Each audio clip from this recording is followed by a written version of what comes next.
It started with the static. I was sitting on the couch flipping through channels on the TV when the screen suddenly went black. At first, I thought the cable had gone out, again. But then the static came. It wasn't the normal kind of static, the kind that fizzles and pops like white noise. This was different. It was deep, almost alive, like a low hum that vibrated through the room. I could feel it in my teeth. I grabbed the remote and mashed the power button, but the TV stayed on, the static growing louder. The sound seemed to pulse like it was breathing. I stood up, my heart pounding, and yanked the power cord from the wall. The TV stayed on.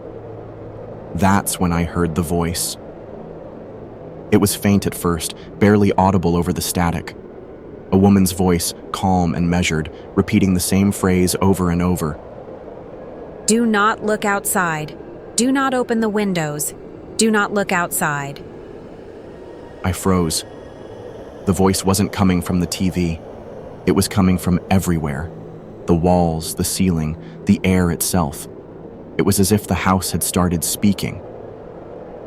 I stumbled back, my mind racing. This wasn't right. This wasn't possible. I glanced at the windows, the curtains drawn tight. The voice grew louder, more insistent. Do not look outside. Do not open the windows. Do not look outside. I grabbed my phone, my hands shaking, and dialed my wife, Claire. She was at work, but she'd know what to do. The call went straight to voicemail. I tried again, same thing. I texted her, my fingers fumbling over the screen. Something's wrong, call me, now. No response. The static grew louder, the voice now almost a scream. I covered my ears, but it didn't help. The sound was inside my head, vibrating through my skull. I dropped to my knees, my vision blurring. And then, just as suddenly as it started, it stopped. The TV went dark. The room was silent. I stayed on the floor, my chest heaving, my ears ringing. For a long moment, I didn't move. I couldn't. My mind was still trying to process what had just happened. Finally, I stood up, my legs wobbly. I glanced at the TV, half expecting it to turn back on. It didn't. I walked over to the window, my hand hovering over the curtain. The voice's warning echoed in my mind. Do not look outside. I hesitated. What if something was out there? What if the voice was trying to protect me? But I had to know. I had to see. I pulled the curtain back just enough to peek outside. The street looked normal, quiet, empty. The sun was setting, casting long shadows across the pavement. Nothing seemed out of place. I let out a shaky breath, feeling foolish. It must have been some kind of glitch, a weird malfunction with the TV or the cable. Maybe I'd imagined the voice. Maybe I was just tired. I let the curtain fall back into place and turned away from the window. That's when I noticed the smell. It was faint at first, almost sweet, like burnt sugar. But as I walked further into the house, it grew stronger, more acrid. It was coming from the kitchen. I followed the scent, my stomach churning. The smell was familiar, but I couldn't place it, not until I reached the kitchen doorway. The oven was on. I hadn't used the oven all day. I hadn't even been in the kitchen since breakfast. But there it was, the dial turned to 450 degrees, the inside glowing red hot. I grabbed a towel and turned the dial off, but the heat radiating from the oven was intense, like it had been on for hours. I opened the oven door, and the smell hit me full force. It wasn't just burnt sugar. It was something else, something metallic. I gagged and stepped back, covering my nose with the towel. That's when I saw it. On the bottom rack of the oven, there was a small pile of blackened, twisted metal. At first, I thought it was some kind of tool or utensil, but as I leaned closer, I realized what it was. Teeth. Human teeth, charred and broken, arranged in a neat little pile. My stomach lurched, and I stumbled back, nearly tripping over my own feet. I turned and ran to the sink, retching. Nothing came up, but the taste of bile filled my mouth. I stayed there for what felt like hours, gripping the edge of the sink, trying to steady my breathing. My mind was racing, trying to make sense of what I'd just seen. How had they gotten there? Who had put them there? And then I heard it. A soft, rhythmic tapping is coming from the front door. I froze, my heart pounding in my chest. The tapping continued, slow and deliberate. I forced myself to move, creeping toward the door. My hand hovered over the doorknob, trembling. I didn't want to open it. I didn't want to see what was on the other side. But I had to. I turned the knob and pulled the door open. There was no one there. I stepped outside, looking up and down the street. It was still empty, the shadows growing longer as the sun dipped below the horizon. The air was cool, but it didn't calm the heat rising in my chest. I turned to go back inside, but something caught my eye. On the porch, just in front of the door, was a small, neatly folded piece of paper. I picked it up, my hands shaking, and unfolded it. There was only one sentence, written in a neat, looping script. "You shouldn't have looked outside." I stared at the note, the words burning into my mind. My hands trembled as I crumpled the paper and shoved it into my pocket. The air felt heavier now, like the weight of the words had settled over me. I stepped back inside, locking the door behind me. My heart was racing, and my thoughts were a jumbled mess. What was happening? Was this some kind of sick joke? A prank? But who would do something like this? And how had they known I'd looked outside? I walked back to the kitchen, avoiding the oven. The smell was still there, faint but lingering, like a ghost of what I'd seen. I grabbed a glass of water and drank it in one gulp, trying to steady my nerves. My phone buzzed in my pocket, and I nearly dropped the glass. I fumbled to pull it out, hoping it was Claire. It wasn't. It was a text from an unknown number. "You're not safe inside." I stared at the screen, my breath catching in my throat. The words were simple, but they sent a chill down my spine. I quickly typed a reply. "Who is this?" The response came almost immediately. "You shouldn't have looked outside." I dropped the phone on the counter, backing away like it was a live grenade. My mind was spinning. This couldn't be real. It had to be some kind of elaborate hoax, but the teeth in the oven, the static, the voice, it all felt too real, too visceral to be fake. I needed to call someone. The police, Claire, anyone. But my phone was still on the counter, and I couldn't bring myself to touch it again. Instead, I grabbed the landline from the wall and dialed Claire's number. It rang once, twice, and then went to voicemail. "Claire, it's me. Something's really wrong. Call me as soon as you get this. Please." I hung up and stood there, clutching the phone, feeling more alone than I ever had in my life. The house was too quiet, too still. Every creak of the floorboards and every rustle of the curtains made me jump. I needed to do something, anything, to keep myself from losing it. I decided to check the rest of the house. Maybe I'd missed something. Maybe there was a clue, something that could explain what was happening. I started with the living room, scanning every corner, every surface. Nothing seemed out of place. The TV was still off, the remote lying where I'd dropped it. The curtains were drawn just as I'd left them. I moved to the hallway, my footsteps echoing in the silence. The bathroom door was slightly ajar, and I pushed it open, flipping on the light. Everything looked normal. The sink, the mirror, the shower. But as I turned to leave, something caught my eye. The mirror. At first I thought it was just a trick of the light, but as I stepped closer, I realized what I was seeing. The reflection wasn't mine, or at least, it wasn't entirely mine. The face in the mirror was distorted, the features twisted and warped, like someone had taken my reflection and stretched it into something unrecognizable. The eyes were too wide, the mouth too large, the skin a sickly gray. I stumbled back, my heart pounding. The reflection didn't move.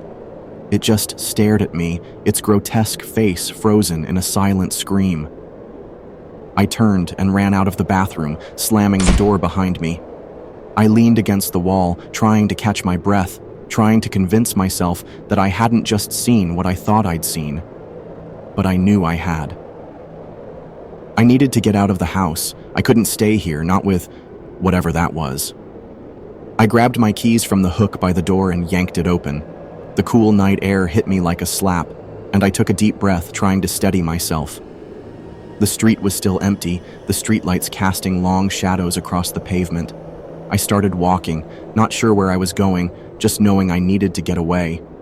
My car was parked in the driveway, but I didn't trust it. What if the static came back? What if the voice started again? I couldn't risk it. I'd walk to Claire's office if I had to, but as I reached the end of the driveway, I stopped. Something was wrong. The streetlights were flickering, their light dimming and brightening in an irregular rhythm. The shadows they cast seemed to move, shifting and twisting like living things. I took a step back, my instincts screaming at me to run, and then I saw it.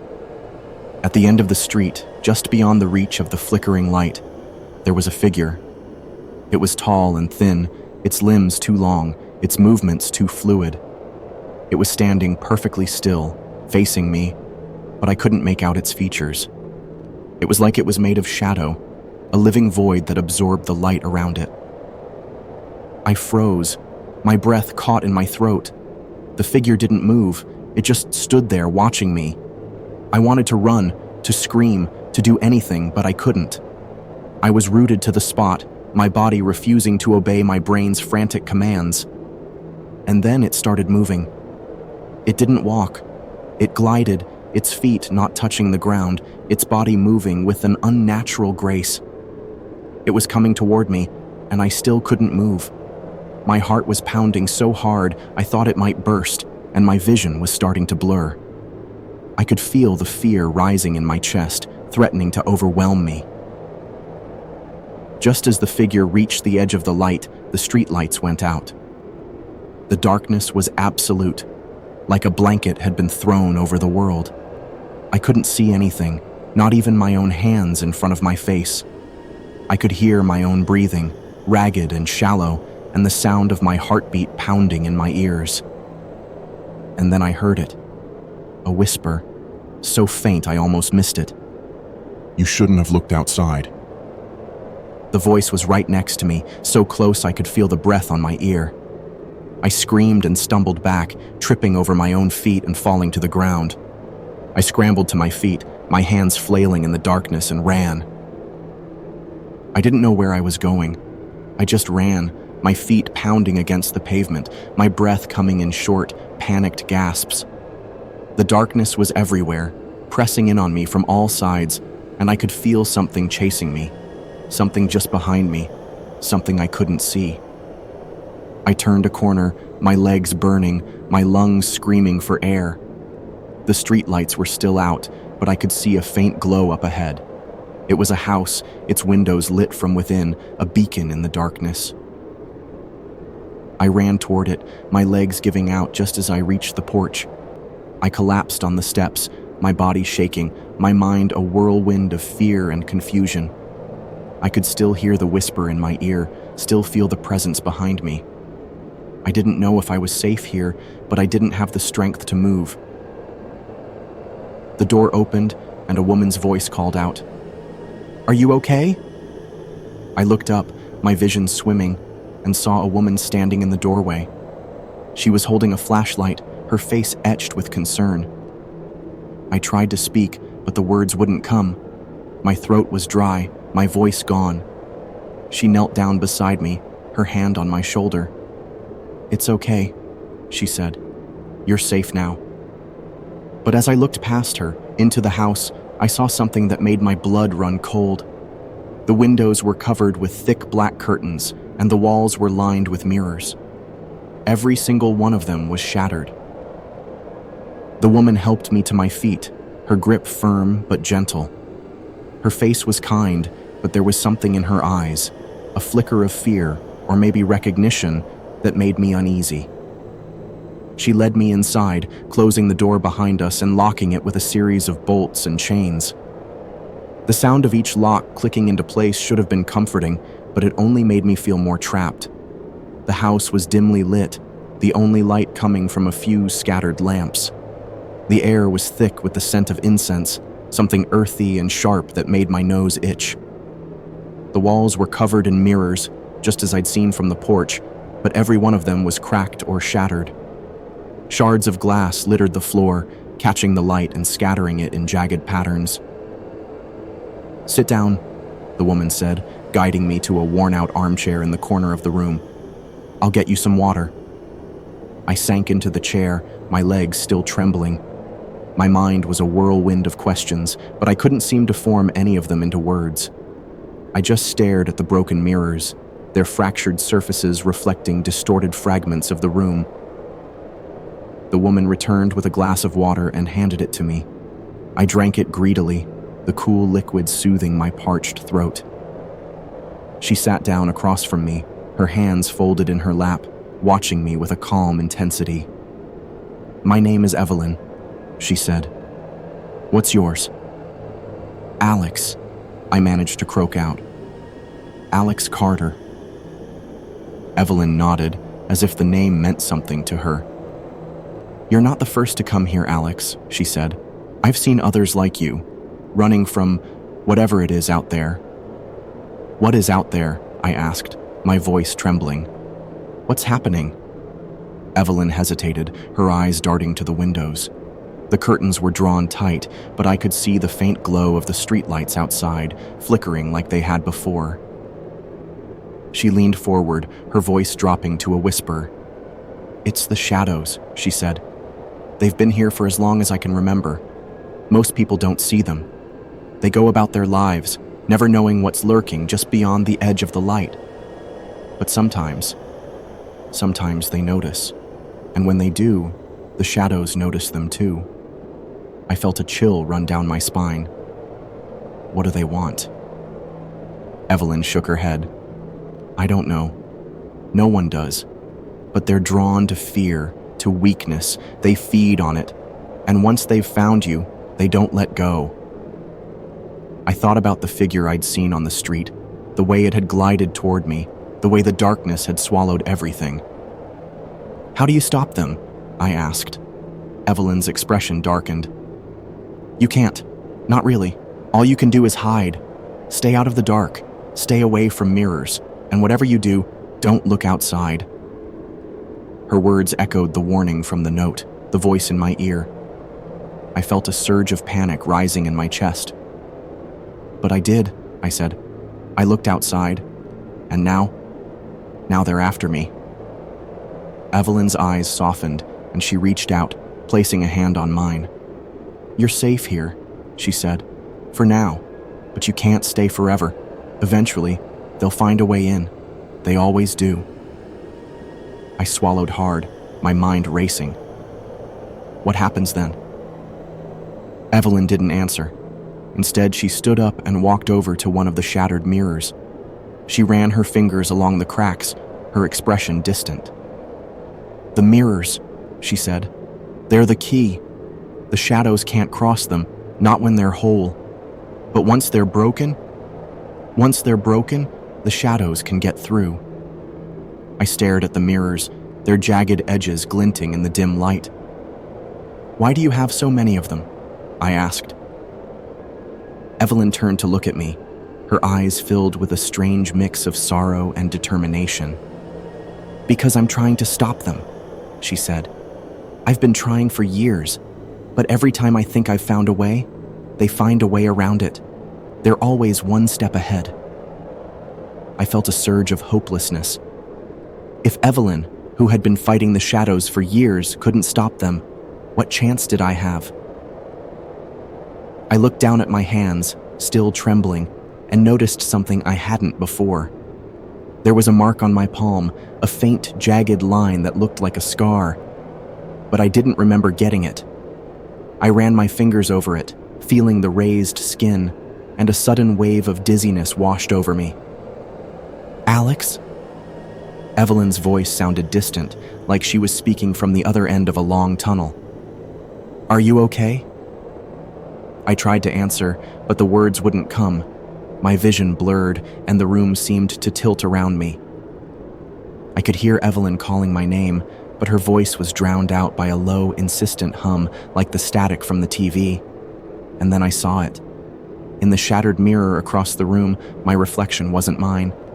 It was the same distorted figure I'd seen in the bathroom, its grotesque features twisted into a cruel smile. It reached out, its fingers pressing against the glass, and I felt a cold, searing pain in my palm.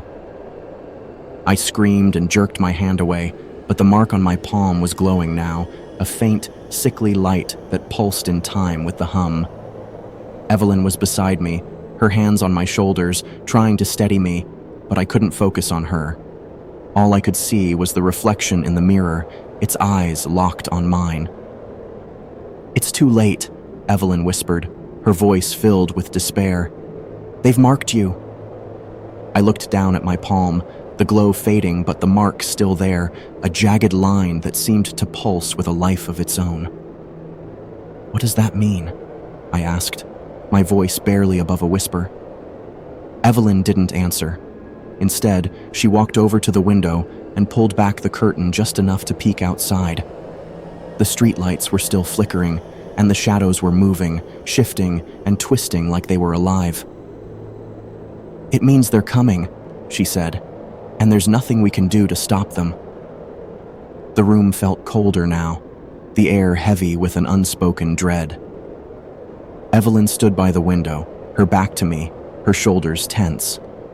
I stared at the mark on my palm, the jagged line still faintly glowing, and felt a deep, gnawing fear settle in my chest.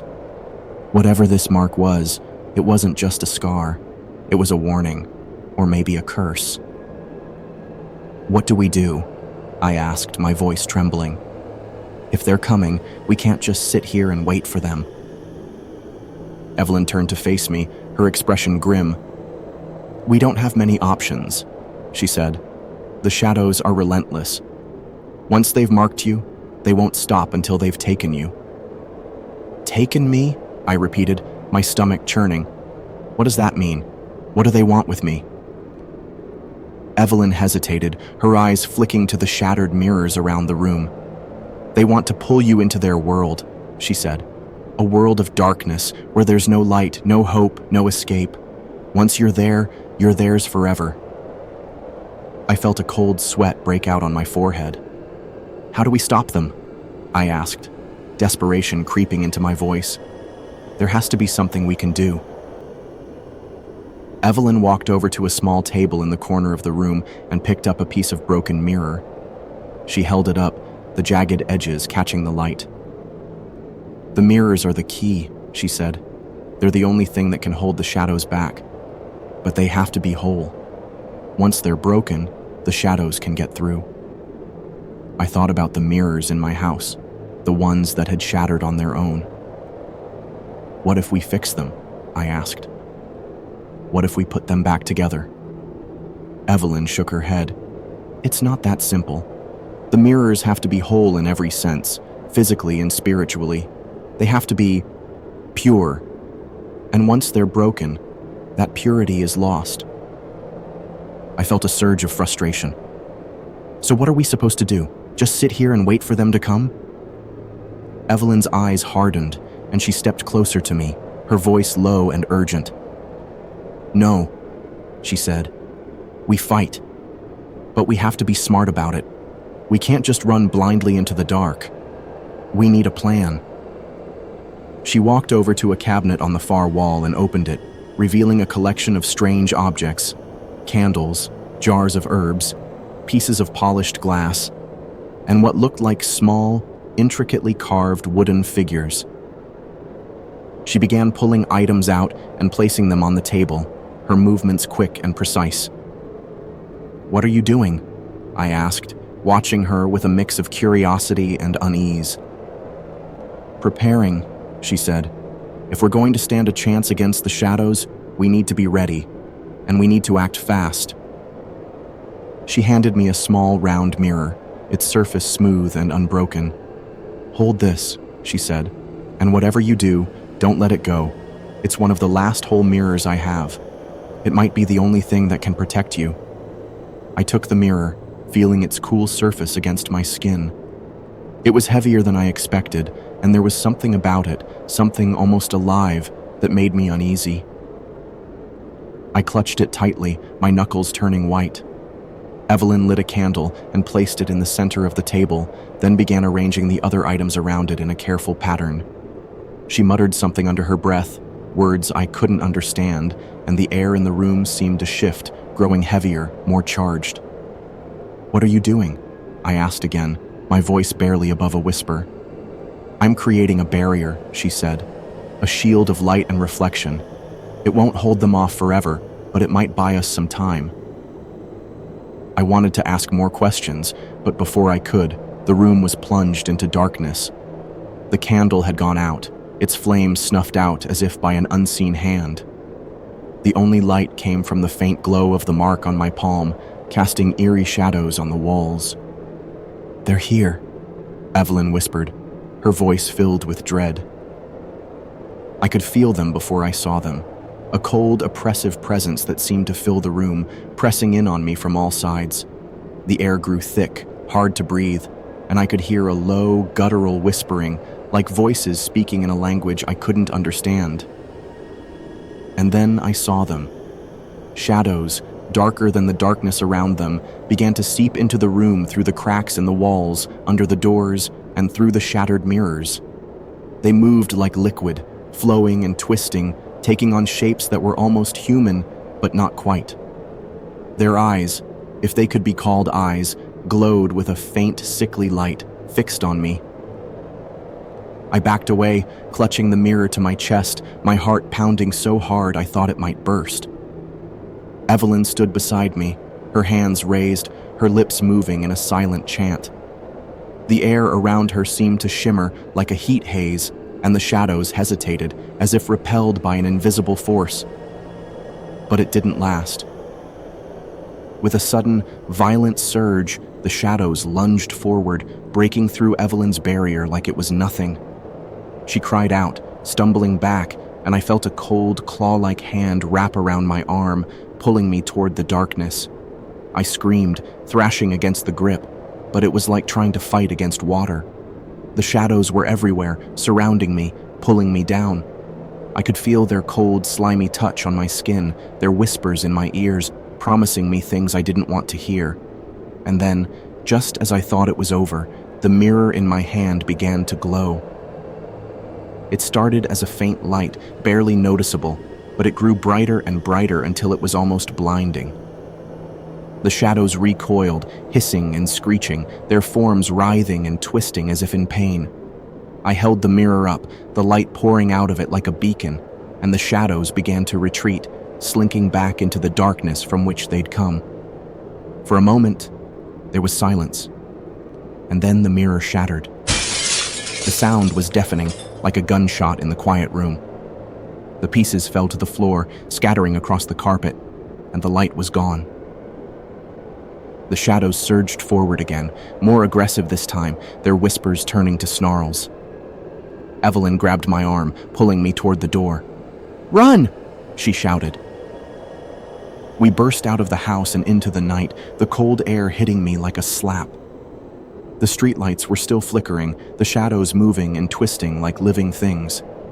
Evelyn dragged me down the street, her grip like iron, and I stumbled after her, my legs weak and unsteady. We didn't stop until we reached a small, abandoned church at the end of the block. Evelyn pushed open the heavy wooden door and pulled me inside, slamming it shut behind us. The air inside was thick with dust, the pews empty and covered in cobwebs. A single dim light hung from the ceiling, casting long shadows across the floor. Evelyn leaned against the door, her chest heaving, her face pale. "We're safe here," she said, though she didn't sound convinced. "For now." I collapsed onto the floor, my body trembling, my mind a whirlwind of fear and confusion. The mark on my palm was glowing again, brighter than before, and I could feel a cold, searing pain spreading up my arm. "What's happening to me?" I asked, my voice barely above a whisper. Evelyn looked at me, her eyes filled with a mixture of pity and fear. "The mark," she said. "It's spreading. Once it reaches your heart, there's no going back."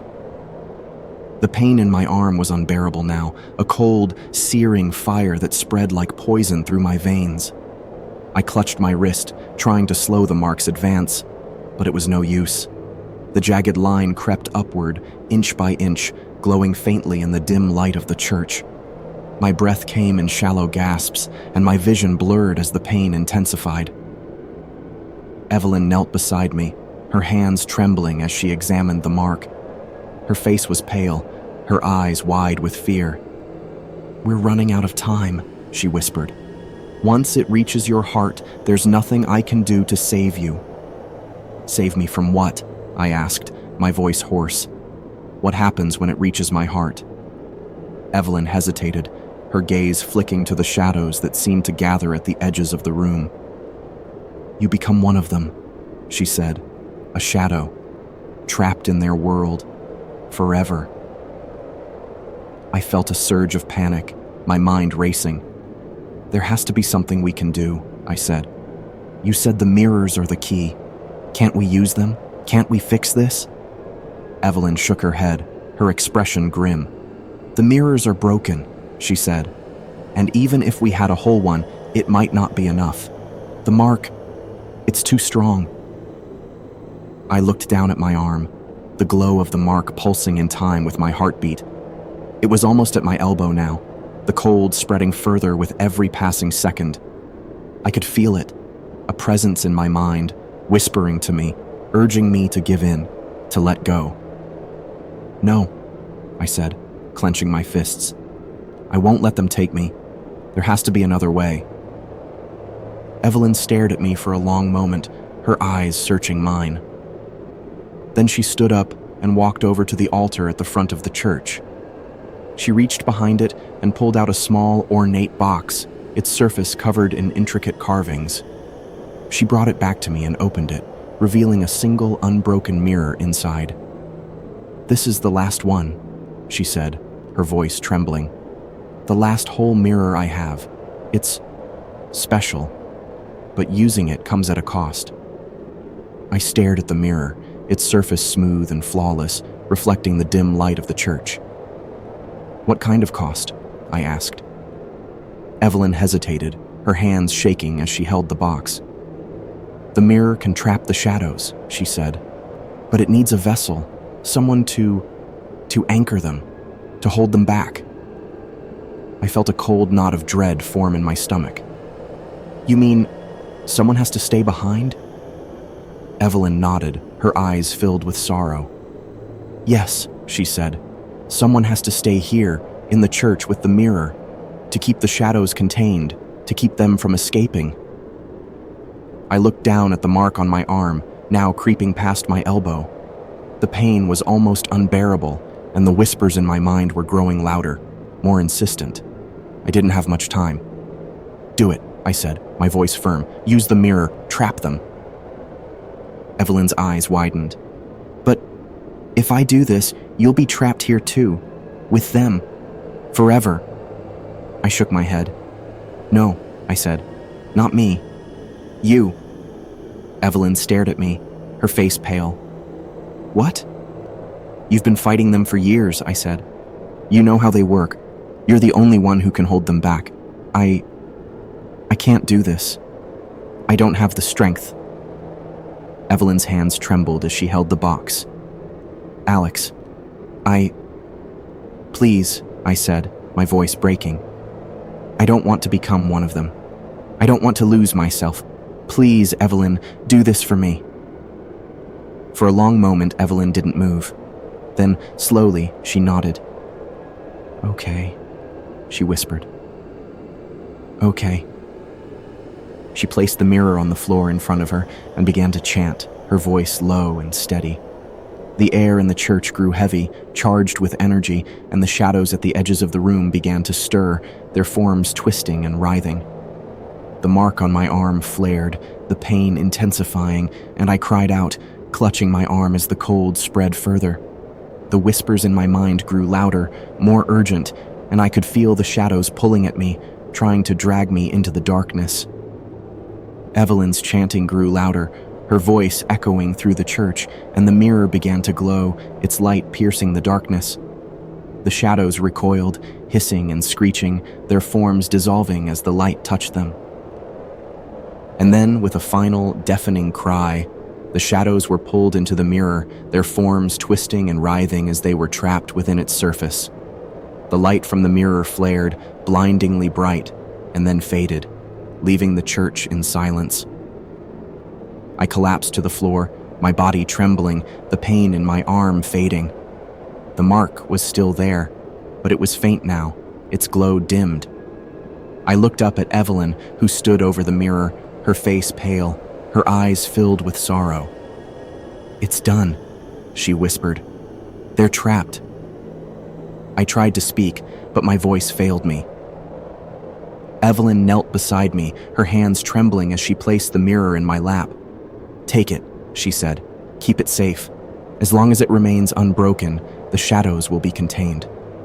I nodded, clutching the mirror to my chest. "What about you?" I asked, my voice barely above a whisper. Evelyn smiled, though it didn't reach her eyes. "I'll stay here," she said, "to make sure they don't escape." I wanted to argue, to tell her she didn't have to do this, but I knew it was no use. Evelyn had made her choice, and so had I. I stood up, my legs weak and unsteady, and walked to the door. I glanced back at Evelyn, who stood in the center of the church, her figure silhouetted against the dim light. She gave me a small nod, and I stepped outside, into the cold night air. The street was quiet, the shadows still and unmoving. The mark on my arm was faint now, almost invisible, but I could still feel it. A cold, lingering presence. I clutched the mirror to my chest, its surface smooth and unbroken, and began to walk. I didn't know where I was going. I didn't know if I'd ever be safe. But for now, the shadows were trapped. And as long as I held the mirror, they would stay that way. But as I walked, I couldn't shake the feeling that the shadows were still watching me, waiting. And in the back of my mind, I could still hear their whispers, faint but insistent. You shouldn't have looked outside.